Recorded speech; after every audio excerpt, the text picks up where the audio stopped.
প্রিয় দর্শক, আসসালামু আলাইকুম। ইতিমধ্যেই কিন্তু বাংলাদেশের বর্তমান যে পরিস্থিতি রয়েছে, একটি খুবই অপারগতা যে সৃষ্টি হয়েছে বাংলাদেশের মধ্যে, সেটি একদমই কাম্য ছিল না। তো ইতিমধ্যেই কিন্তু সরকারি চাকরির কোটা সংস্কারের দাবি আন্দোলনকে ঘিরে ব্যাপক সহিংসতার পরও দেশের সব স্কুল কলেজ বন্ধ ঘোষণা করেছে শিক্ষা মন্ত্রণালয়। তো এই জিনিসটা কিন্তু নিশ্চিত করেন জনসংযোগ কর্মকর্তা এম এ খায়েরের সই করা এক বিজ্ঞপ্তিতে।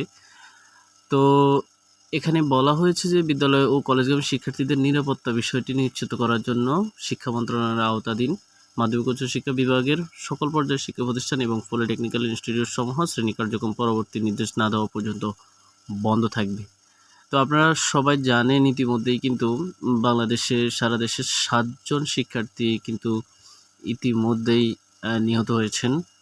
আমরা তাদের আত্মার মাগফিরাত কামনা করি।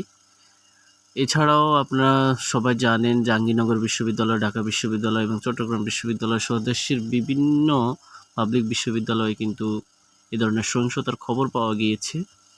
এছাড়াও ছাত্রলীগের সাথে কিন্তু শিক্ষার্থীদের একটি ধাওয়া পাল্টা ধাওয়া এ ধরনের আন্দোলন কিন্তু ইতিমধ্যে সৃষ্টি হয়েছে, যেগুলা আসলে আমাদের কখনোই কাম্য ছিল না। আপনারা দেখতে পাচ্ছেন এখানে ইন্ডিপেন্ডেন্ট নিউজের যে তথ্য অনুযায়ী ৩০০ জন ছাত্র কিন্তু ইতিমধ্যে আহত হয়েছে।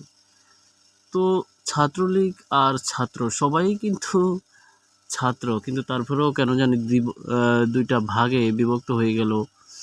আসলে কেন যে এমন হয়ে যাচ্ছে, দেশটার যে আসলে কি হবে বুঝতে পারতেছি না। আসলে এমনটা আসলে আমাদের কখনোই কাম্য ছিল না। কারণ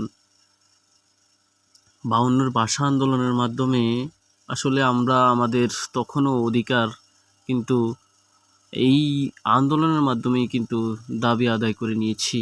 তাহলে আজ কেন যে এমন হচ্ছে বুঝতে পারতেছি না।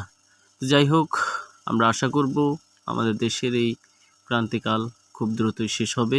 সে প্রত্যাশা করে আজকের ভিডিওটি এখানেই শেষ করছি। পরবর্তী ভিডিও দেখার আমন্ত্রণ জানিয়ে আসসালামু আলাইকুম, আল্লাহ হাফেজ।